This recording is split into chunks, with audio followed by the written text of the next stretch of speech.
মই আজি পায়স অকণমান বনাইছোঁ দেই জন্মাষ্টমীৰ বাবে।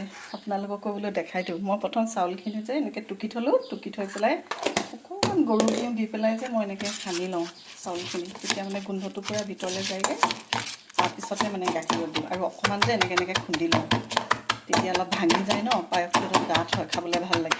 তাৰপিছতে এয়া গাখীৰখিনি গৰম কৰিছোঁ আৰু গাখীৰ গৰম কৰিছোঁ আৰু ইয়াত ড্ৰাই ফ্ৰুটছখিনি যিখিনি দিম সেইখিনি মানে হেৰি কৰি ল'ম, অকণমান ফ্ৰাই কৰি ল'ম।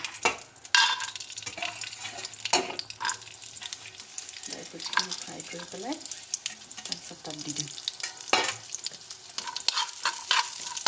আপোনালোকক দেখাই গৈ থাকিম আৰু অকণমান কেশৰৰ অকণমান দি থৈছোঁ ইয়াত, কেশৰ অকণমান এইখিনি লাষ্টত দিম কালাৰটোৰ কাৰণে।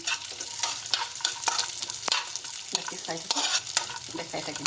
ইফালে মোৰ পায়সখিনি হৈ আছে, অকণমান আধা সিজা হৈছে। তেনেকুৱাতে এতিয়া চেনি দিম। মই চেনিটো ফাৰ্ষ্টতে দি নিদিওঁ, মানে 50% সিজাৰ পিছতহে দিওঁ। আৰু এইফালে মই চেনিখিনি কেৰামেল কৰি আছোঁ, কেৰামেল ইয়াত মানে অকণমান ৰঙচুৱা হোৱাৰ পিছত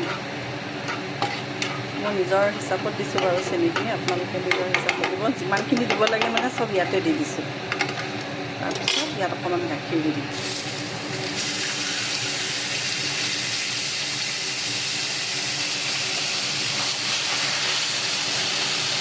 গাখীৰ দি এতিয়া ইয়াত দি দিম, এইখিনি পায়সত দি দিম। এতিয়া কালাৰটো ধুনীয়া।